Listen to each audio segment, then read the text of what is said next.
We spent a full day in this committee last summer talking about the manipulation of the energy futures market in oil. We're going to create, I fear, another such system that people who have an inclination to react dishonestly to systems are going to actually have a new opportunity. Is that not a problem? A select group of central banks are lobbying for the same legislation to be passed worldwide. Once the so-called green economy laws are in place, only global megacorporations and their subsidiaries will be allowed to do business. Van Jones, Barack Obama's first green job czar, has stated repeatedly on the record that the new green economy is only a cover for a complete revolution against capitalism and the total redistribution of wealth. But what Van Jones doesn't tell his sad followers is that the elite are bragging that the modern green movement was designed from its creation to destroy the middle class and transfer all wealth into the hands of a super elite.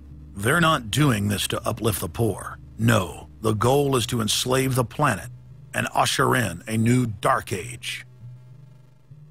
Every nation on Earth is in the process of, or has already passed, its own set of carbon tax laws and regulations. If their plan is successful, every nation on Earth will not only pay tribute to the powerful world government, but every facet of human life will be regulated by the technocratic global planners. Under the carbon tax scheme, China, India, Mexico, and over 150 other nations are exempt from the global tax system. You see, the bankers already own and control the third world. Their final target is the middle class of the West. Once they've dismantled the economies of the United States, Europe, and Japan, they believe no one can stand in their way. In short, the New World Order is a global corporate takeover. In their global corporate state, there is no room for individuality, sovereignty, or independence. As their program begins to face more and more opposition, lawmakers and supporters of the man-made global warming hypothesis want laws to be passed, making it illegal to question their theories. Recently, the head of Greenpeace was forced to admit that the Arctic and Antarctic ice caps grow in the winter and shrink in the summer, and that this is all part of a natural process driven by the tilt of the Earth and the Sun. The cosmic radiation coming from space, the amount reaching the Earth is affected by the strength of the Sun's magnetic field. So the magnetic field of the Sun is almost like a gateway controlling the cosmic radiation reaching the Earth. The magnetic strength of the Sun is also related to the number of sunspots. So they are directly related to changes within the inner structure of the Sun. The amount of cosmic radiation reaching the lower atmosphere creates more cloud, right? And cloud forms, you need to have what are called condensation nuclei. That is, little particles around which water can change from water vapor or gas into water droplets, minute particles that are visible in the form of clouds. We've known for a long time that there was more cloud than the amount of particles in the atmosphere, because we assumed it was clay particles and salt particles that were creating this condensation process, but there was this gap. We now realize, of course, it's the cosmic radiation that's doing it. So what the cosmic radiation is doing, controlled by the magnetic field of the Sun, is it's like putting up a screen in the greenhouse and blocking out the sunlight, and of course that then affects the temperature of the Earth. That's why there's a relationship between the sunspots and the temperature on the Earth. So we now know the mechanism, but they completely ignore that. More than 31,000 scientists from across the United States, including more than 9,000 PhDs from the fields of climatology, atmospheric science, earth science, and hydrology, signed a petition rejecting man-made global warming as a scientific fraud. This shattered the hoax of the so-called consensus that the mainstream media had been pushing for years, that every scientist on Earth believed that man-made global warming was a fact. If the people are able to block their carbon tax takeover, the elite's agenda to establish a planetary world government will collapse. To force their unpopular agenda upon the planet, the controllers are racing to complete the construction of their police state control grid. Borrowing from tactics used in the past by communist, fascist, and other totalitarian regimes, every form of classical textbook tyranny is now being implemented in the West. In the United States, the central government is federalizing local police.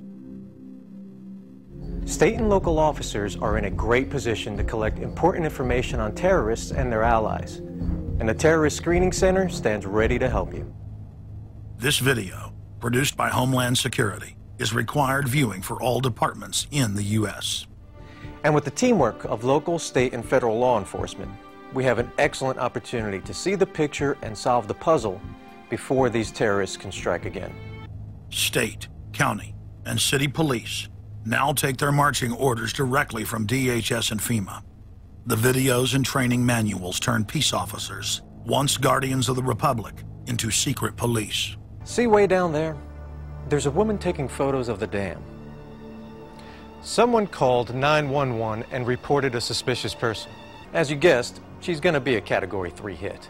And since it's very important that we don't let her know that we know, both the dispatcher and the officer need to make sure she doesn't hear the radio traffic. Stand by. If I could ask you to wait right here, please. Sure. Everyday items and activities are listed as proof that you are sympathizing with shadowy boogeymen of terror. Of course, he's going to keep his eyes open for anything interesting or unusual in the car. That would include cameras, binoculars, video equipment, GPS, maybe things like sleeping bags that suggest they're living out of the car. From their inception, Homeland Security and Northcom were set up to dominate the people and the states, not to fight the CIA-created Al-Qaeda. Patriotic members of the military and law enforcement, at great risk to their lives and careers, have sent this filmmaker federally and internationally produced law enforcement manuals, textbooks, documents, and videos.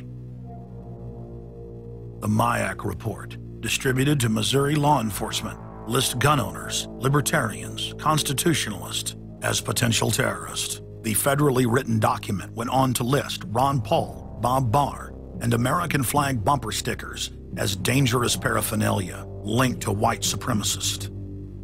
Even before 9/11, FEMA was quietly indoctrinating local police to have a hatred of the Founding Fathers and everything our constitutional republic stands for. Who was the first terrorist organization in the United States? Who? Founding Fathers. Founding Fathers. You mean Thomas Jefferson? Oh, yeah. You mean George Washington? Oh, yeah. Paul Revere? Yeah. These guys right here, let me ask you something. Did they try to scare people? Oh, yeah. They tried to intimidate the British. Did they use acts of violence? Your founding fathers, my founding fathers, were involved in acts of terrorism against British officials because they systematically had British officials assassinated. In the old Soviet Union, Nazi Germany, and Maoist China, the police's main job was not fighting crime. In totalitarian forms of government, the police are political enforcers, or commissars as they were known in Russia. It's their job to spy on the public and to intimidate the exercise of free speech. Once a climate of fear has been achieved, the public begins to self-censor, to shut down. Once the people have been intimidated to withdraw from the field of intellectual battle, the tyrants have a free hand to expand their oppression and looting of the helpless serfs. The average man and woman is in a trance. They get home from work, they don't even talk to their children. They turn the television on, and they let those corporate messages set the agenda in their lives. If we want a revolution against these social engineers and the scientific dictatorship, we have to start getting back to basics. Having barbecues, knowing our neighbors, loving our husbands and wives, spending time with our children, and getting back to real human culture. This false corporate culture has been superimposed over our daily lives. The public is literally under a trance.